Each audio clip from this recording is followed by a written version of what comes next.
This is Ray Grant speaking. Welcome to Zodiac Killer Chronology.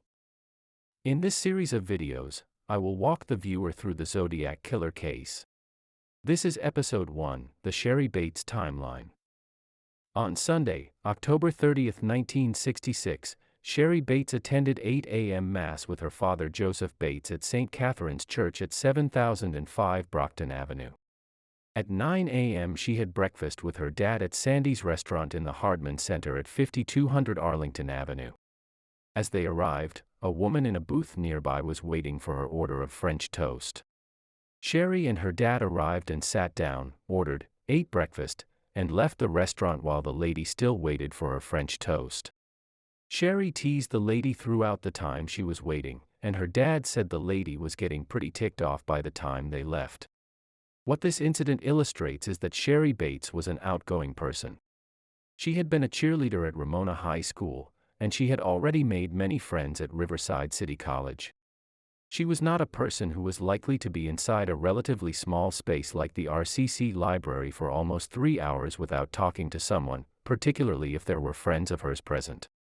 Cheri's dad Joseph Bates left the house at 4195 via San Jose around 10 a.m. to spend the day at the beach with a friend. At 3 p.m., Cheri called her friend Stephanie Gutman but got no answer. At 3:45 p.m., Cheri called Stephanie again and asked her if she wanted to go to the RCC library to take out books and study a little. Stephanie declined. If Cheri Bates asked her friend Stephanie to accompany her to the library, it was clearly never Cheri's intent to drive to the library, take out books, and immediately leave. You don't ask a friend to accompany you just to pick something up and go back home. You'd run out of friends quickly if you were in the habit of doing that.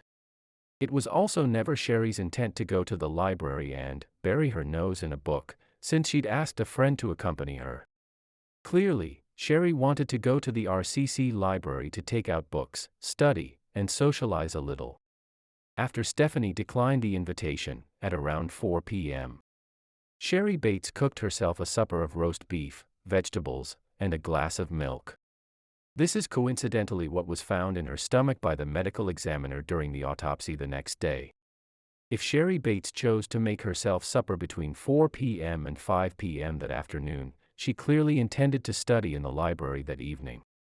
If it had been her intent to just drive to the library and take out books and drive back home, she could have done that between 4 p.m. and 5 p.m., before the library closed for supper break between 5 p.m. and 6 p.m., and while it was still light out, since sundown that day was around 5 p.m. Instead, she made herself supper first and only then drove to the library, just prior to 5 p.m. Around 4:30 p.m., a friend of Cheri's drove past her house and noticed her lime green VW Beetle still parked in front of it. This is consistent with Cheri being inside, cooking supper for herself. Cheri's dad, Joseph Bates, returned from the beach to his friend's house around 5 p.m., and called his own house at 5 p.m. and 5:15 p.m., presumably to invite Cheri to have supper with him at his friend's house. After getting a busy signal both times, he then drove to his own house, getting there around 5:20 p.m., and found that Cheri had left a note for him. Dad went to RCC library. She had obviously eaten supper. Joseph then took a call from Stephanie, left a note for Cheri taped to the refrigerator, and went back to his friend's house for the evening. If Stephanie Gutman called around 5:20 p.m., it is reasonable to assume that she had been calling earlier, and had engaged the line at 5 p.m. and at 5:15 p.m. when Joseph tried to call his house. In 1966, if two people called the same number, the one calling first would get a normal ring, and the one calling second would get a busy signal. Also, if the line had been busy because Cheri was still at the house at 5:15 p.m., Joseph would almost certainly have run into Cheri at the house, and Cheri would not likely have been seen sitting outside the RCC Quad building around 5:30 p.m., since the drive to RCC would have taken 10 to 15 minutes. So it is reasonable to assume Cheri left her house just before 5 p.m. A Mexican-American student who knew Cheri saw Cheri sitting outside the RCC Quad building around 5:30 p.m., writing in her notepad with a ballpoint pen.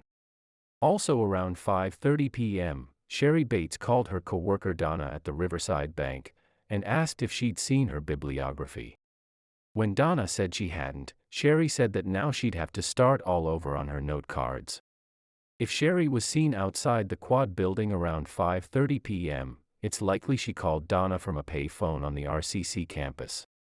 In 1966, pay phones were everywhere, particularly in the vicinity of public buildings.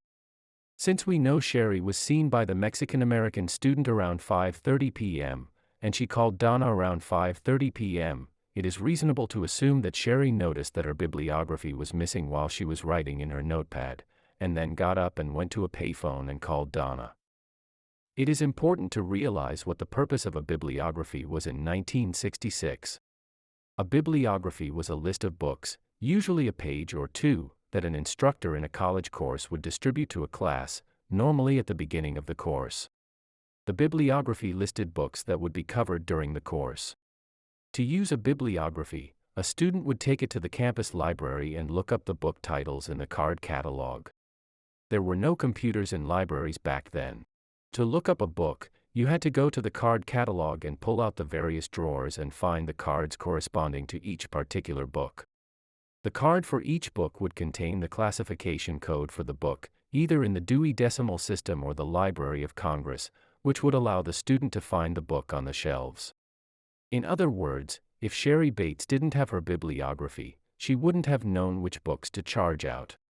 And even if she'd memorized what was in the bibliography, in which case, one has to wonder why she called Donna to complain about missing it, she would still have had to check the card catalog to find out where the books were on the shelves. She couldn't have just run in, grabbed books off the shelves, had them checked out, and then run back out again. Cheri would have gotten off the phone with Donna around 5:35 p.m. or 5:40 p.m. Since she knew the library wouldn't open until 6 p.m., it is reasonable to assume that she then decided to drive back to her house and look for the bibliography.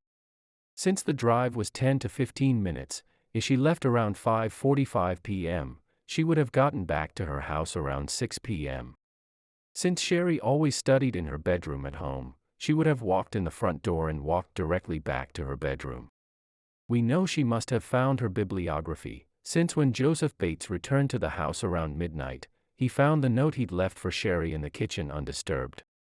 If Cheri found her bibliography in her bedroom, she wouldn't have any reason to go into the kitchen, she'd just walk back out the front door. Cheri Bates was seen by a friend around 6:10 p.m., driving on Magnolia Avenue, in the vicinity of the Magnolia Center, which is about a third of the way between her house and RCC. At 6:15 p.m., a man from the local Air Force base who lived at 4710 Magnolia Avenue saw a blonde in a lime green VW Beetle driving up the alley behind the apartment house. The car was closely followed by another, larger car. The sighting occurred about a block west of the RCC Quad building. Cheri Bates was never seen alive again by anyone. Her body was found in an alley to the west of the Quad building the next morning at 6:30 a.m. When Riverside PD did a reenactment of the night in question at the RCC library 2 weeks later, on Sunday, November 13, 1966, there were 65 witnesses, 29 fraternity pledges from across the street, 33 student patrons using the library, 2 librarians, and a student staffer. Attendees parked in the same spaces, sat in the same places, and went through the same motions they had 2 weeks earlier, in real time between 6 p.m. and 9 p.m.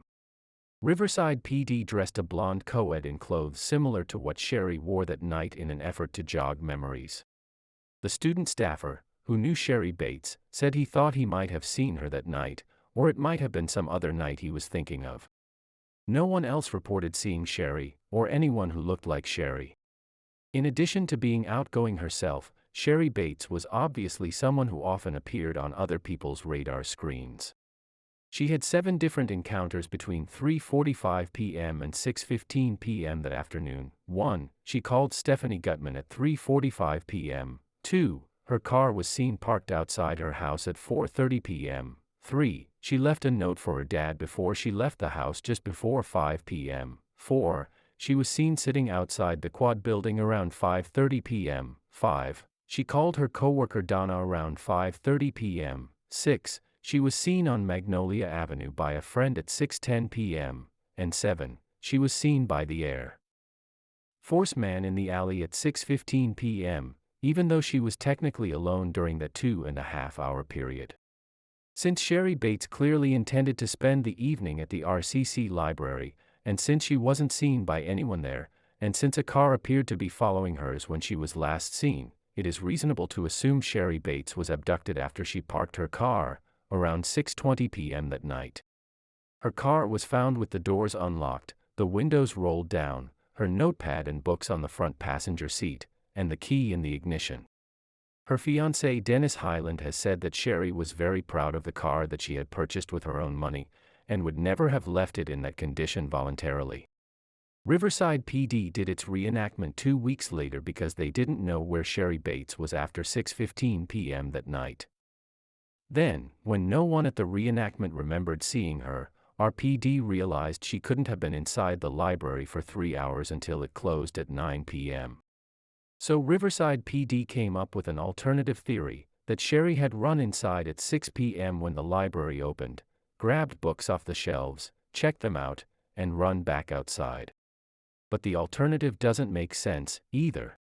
First, since she didn't have her bibliography in that scenario, she wouldn't have known which books to take out. And even if she had known which books to take out, she would still have had to look for the books in the card catalog. She couldn't have just found them on the shelves. And if Cheri did run in at 6 p.m., why didn't either of the librarians or the student staffer remember checking her books out, since no one else would have been around at that time? And if Cheri Bates ran back out of the library just after 6 p.m., what did she do next? If her car hadn't been tampered with while she was inside, she just gets into her car and drives away. If it had been tampered with, she would have tried to start it and failed to do so. Since the medical examiner said she was murdered between 9:23 p.m. and 12:23 a.m., and her car was found out in front of the library, was Cheri trying to start her car for more than 3 hours out where anyone entering or leaving the quad building would have seen her? If so, why were there no witness reports of her trying to start her car? 3 books on the Electoral College were found on the passenger front seat of Cheri's lime green VW Beetle. They had been charged out on her student ID that evening. Could Cheri Bates have charged those books out at 6 p.m.? No, for the reasons already stated. If she didn't drive back home, she wouldn't have had her bibliography, and if she didn't have her bibliography, she wouldn't have known which books to take out. Could Cheri have charged those books out sometime during the 3 hours the library was open, between 6 p.m. and 9 p.m.? No, because even if she did drive back home to retrieve her bibliography, no one who was outside or inside the RCC library that night remembers seeing her. 2 people, a man in his 20s with a beard, and a woman, were seen inside the library that night. They spoke to each other and didn't speak to anyone else. They were not known to anyone inside the library. Keep in mind that the RCC library was room 144 inside the quad building, so it's not as if you could stumble into it directly from outside. If you were in the RCC library that night, it's because you intended to be there. And yet, even though we know the 2 rogue individuals were present, because they were remembered by the reenactment attendees, we don't know who they were, because they didn't charge any books out on their own IDs. In other words, they were present in the library for some other reason than to take books out. The 2 did not return for the reenactment. A front-page article in one of the Riverside newspapers on Monday, November 14, 1966, led off with the information that police were looking for the 2 people. I believe the young man in his 20s and the woman were involved in Cheri Bates's abduction, and that they took Cheri's student ID with them into the library and charged the books out with it.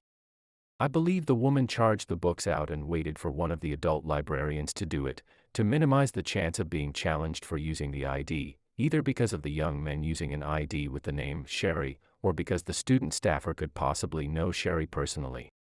I believe the reason they charged books out on Cheri's student ID was to place Cheri in the RCC library that night. In other words, they charged books out on her ID to cover up the abduction, to make it seem as if Cheri had been accosted much later in the evening, when she was trying to start her car after leaving the library at 9 p.m. What her killers didn't bargain for was Riverside PD doing a real-time reenactment of the night of the murder, 2 weeks after it happened. The results of that exercise should have been enough to get police to question whether Cheri ever made it to the library that night. Unfortunately, investigators fell for the charged-out books trick, even though no one who was in the library that night saw Cheri there. The next episode of Zodiac Killer Chronology 2. Riverside Post-Mortem will cover the aftermath of the Cheri Bates murder.